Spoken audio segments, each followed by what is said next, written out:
بێهیوا چۆن بژی، بێهیوا چۆن بژیم، بێ ئاسمانی عەشق چۆن بفڕم. تۆ نەبیت فێرم کە چۆن دڵم هەڵبگرم. لە دوای تۆ ئەم دڵە شکاوم وەک چرای بەرزریان ئەخەمە سەر دەستم. لە یەکەم ڕێکەوتە هەر کەسێک بێتە ڕێم، پیر یان جوان، دڵمی پێ بەخشم. گرنگ نییە هەر کەسێک بێت، گرنگ نییە تۆ نەبی، من دڵم بۆ چییە؟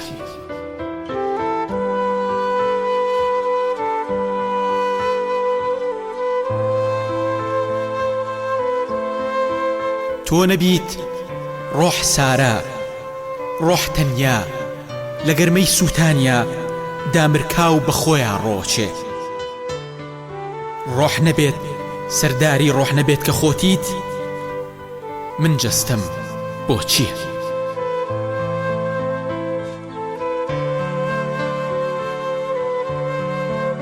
لە دوای تۆ گرنگ نییە گەر جەستەم باخێک بێت ڕووناکی و گوڵ بگرێ، یان جەستەم خاکێکی وێران بێت تەرمێک بێت ئاو بیبا سەگ بیخوا. گرنگ نییە تۆ نەبیت، من جەستەم بۆ چییە؟ لە دوای تۆ هیچ شتێک گرنگ نییە.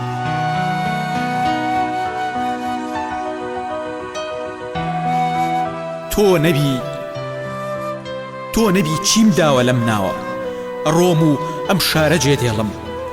شار بێ تۆ چۆڵستان شەوستان، لە دوای تۆ بە من چی؟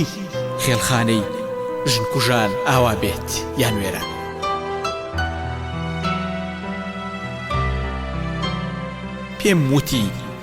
پێم وتی بێتۆیی مردنە، جێهشتن تونترین شێوازی کوشتنە.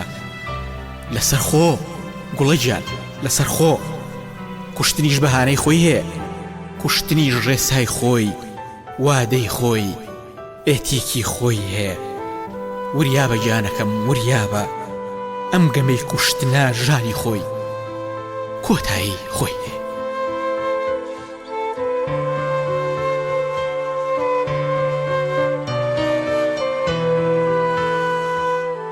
لە دوای تۆ ستایلی ژیانمە گۆڕم، ناوی خۆم، ئایینم، زمانمە گۆڕم.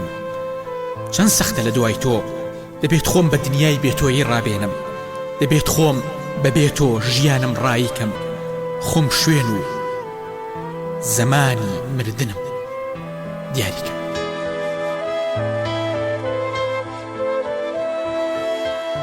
لە دوای تۆ لە جوانی ئەڕەنجێم، لە شعر ئەتۆرێم. شاعیرانە ئەمرم، شاعیرانە ئاژیم و قەت شعر نانووسم. تۆ نەبیت ڕۆح وێران، دڵوێڵ و سەرگەردان. جوانی چی؟ شعری چی؟ بۆ شعر بنووسم گوڵەکە.